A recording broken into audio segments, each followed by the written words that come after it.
Mais de 300 mil são contra a PEC. E em torno de 30 mil que são a favor da PEC, pesquisa feita aqui pelo Senado. Eu apenas arredondei os números. A sociedade, senhor presidente, olha para a classe política brasileira, com certeza com cara de poucos amigos. E isso não é de hoje. E ela, eu diria, tem razão. Nós alertávamos, já em meio do ano passado, primeiro semestre, que a saída não seria pelo impeachment. A saída, já que havia um descontentamento junto à sociedade em relação ao governo, que então saíssemos para as eleições gerais. Não foi possível. E agora estamos numa situação de instabilidade política, social e econômica. Uma situação que preocupa a todos, senhor presidente. Por isso, mais uma vez, eu reafirmo que, para mim, a saída, quando há um impasse, como aconteceu no Brasil, seria as eleições diretas e seria também uma Assembleia Revisional exclusiva e temática para elegermos um grupo de brasileiros e brasileiras que poderia fazer a reforma política, eleitoral e partidária. Infelizmente, não foi o que aconteceu. Estamos todos nessa situação que aumenta a preocupação. É só pegar as revistas e jornais e já se falam no golpe do golpe. Já se falam que há um movimento, que o dia 4 será muito grande a nível nacional, para mudar de novo o governo. Essa instabilidade que não é bom para ninguém. E estou aqui com muita tranquilidade falando. Não estou nem defendendo uma ou outra posição. Apenas estou dizendo que essa instabilidade política não interessa a ninguém. A classe política brasileira, infelizmente, está resguardada sob um manto eticamente e moralmente contaminado. O que se fala e como se age, na maioria das vezes, se torna poeira ao vento. O que vale hoje, o acordado, necessariamente já não vale amanhã. E há inúmeros exemplos que eu tenho testemunhado aqui dentro do Congresso Nacional. Visivelmente, todos os governos que passam pelo Planalto não conseguiram apresentar ao país, de fato, um projeto de nação. Os interesses de grupos estão acima das reais necessidades do nosso povo e de toda a nossa gente. Queremos e gostaríamos de ter um projeto de desenvolvimento que trate o Brasil de forma igualitária, respeitando as condições de cada estado ou região. Ulisses Guimarães dizia: a pátria não é capanga, sim, não é capanga de idiosincrasias pessoais. Olha só.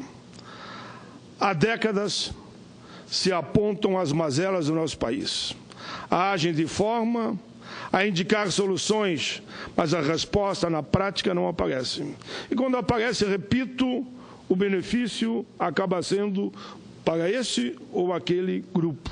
Por isso que estamos nessa situação. Estamos a oceanos das transformações sociais e políticas necessárias. Cada vez mais abrimos mão de uma revolução social fraterna e democrática, que seja no campo da paz, sem violência. O Senado hoje vai discutir, a discussão já terminou, vai ter encaminhamentos e vamos votar a PEC 55, que trata dos chamados gastos. Entendo eu que os investimentos são fundamentais em qualquer área, em qualquer país. E lembro eu que a PEC limita os investimentos nos próximos 20 anos em todas as áreas. Eu não sou daqueles que diz que é só saúde, educação, tecnologia. É sim, saúde, educação, tecnologia, segurança, infraestrutura, violência, creche, em todas as áreas. Senhor presidente, seriam atingidos quem?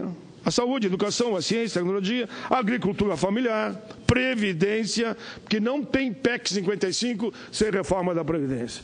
Por isso que já estamos anunciando que vão até convocar o Congresso para 10 de janeiro para vincular logo a reforma da Previdência. A reforma da Previdência é tão urgente assim? Não, não é. É porque é de lá que querem tirar o dinheiro para viabilizar o desastre que é a PEC 55. Senhor presidente, o Núcleo de Estudo e Pesquisa do Consultoria Legislativa do Senado Federal concluiu um belo estudo e diz: a medida é draconiana, que possui graves consequências. Ainda segundo o estudo, pelo fato de impor ônus demasiados, por elas atingir especialmente os cidadãos mais pobres, que dependem dos serviços públicos, e daí ele repete, saúde, educação, previdência, assistência social, pelo fato de congelar investimentos que resultarão no sucateamento de políticas públicas redistributivas. Já falei aqui em outra data e repito hoje. A PEC 55 retira da Constituição o percentual mínimo para a destinação de recursos para as áreas fundamentais. A educação deve perder 24 bilhões anuais. O orçamento das áreas sociais, já defasado e insuficiente, por exemplo, serão reajustados apenas com base na inflação. Sobre a infraestrutura, um comentário rápido. O Brasil investe por ano cerca de 2,5% do produto interno bruto, percentual que está estacionado desde 1980. Em infraestrutura, energia, telecomunicações, portos, aeroportos, ferrovias, rodovias, saneamentos, como vai ficar? Conforme os especialistas, isso é um patamar insuficiente para repor o que é depreciado e ainda expandir a capacidade. Ou seja, o Brasil investe pouquíssimo e agora não vai investir nada. De acordo ainda com o especialista, teríamos que investir pelo menos 3% do PIB para manter a infraestrutura existente. Para reduzirmos a discrepância com países emergentes, com alto crescimento, deveria investir pelo menos 5%, mas daí permanente. Além, o quadro que se torna mais grave quando não tivermos zero de investimento.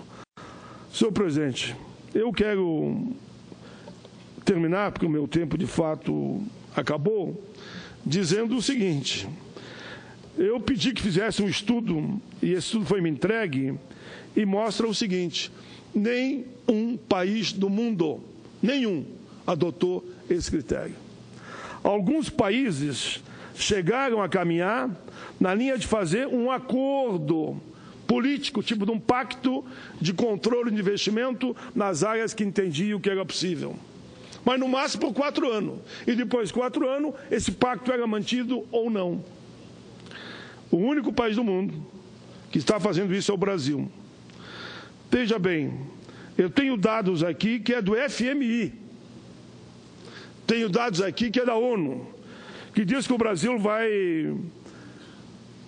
ter um aumento de população de 20,8%.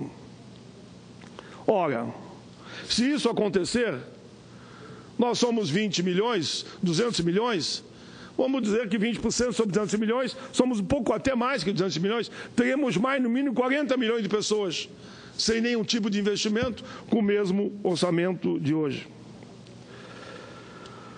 Aí diz mais o FMI e a ONU. A modalidade em que ocorrem, quando existe esse acordo, obedecem regras em funcionamentos particulares na maior parte dos casos. Esses tetos são definidos em acordos políticos entre as forças que compõem o governo, e não por lei. Em nenhum caso, esse limite está posto na Constituição ou possui prazo que extrapole o período de mandato do que foi eleito, que não é o caso da PEC 55. A maior parte dos países que adotam um teto são nações ricas, assim mesmo, com reconhecidos de estado de bem-estar social, que não apresentam os mesmos desafios históricos que o nosso país. Dou aqui alguns exemplos. Holanda, Dinamarca, Finlândia, Suécia, são alguns que eu lembro. Nos países estudados, os acordos de teto e de gasto são renovados ou não a cada mandato, nunca na Constituição, nunca por lei, observando a autonomia e soberania do governo eleito pelo voto popular, que em muitos casos altera os acordos anteriores. No caso da Holanda, foi também imposto um limite de pagamento de juros da dívida pública, coisa que aqui nada, não se mexe nas questões de juros, principalmente da dívida. Concluindo, senhor presidente, nas experiências de outros países, também foram definidos gastos com percentuais acima da e não apenas uma correção segundo a inflação, como quer a PEC 55. Senhor presidente, é um belo de um estudo. Eu procurei resumir o máximo, demonstrando que a PEC, da forma que é apresentada, se for apreciada, vai ser um desastre, senhor presidente. Eu dizia outro dia, e repito aqui só para concluir, os planos de saúde ninguém consegue mais manter porque dispararam o valor. Milhões de pessoas vão sair e vão para o SUS. Como é que você recebe 5, 10 milhões de pessoas se o SUS nem hoje consegue atender a população que dele precisa? Devido à crise e o desemprego, que antes dizia que era 10, 11 milhões, hoje já fala em 20 milhões. As pessoas estão saindo da escola privada e colocando os filhos na escola pública.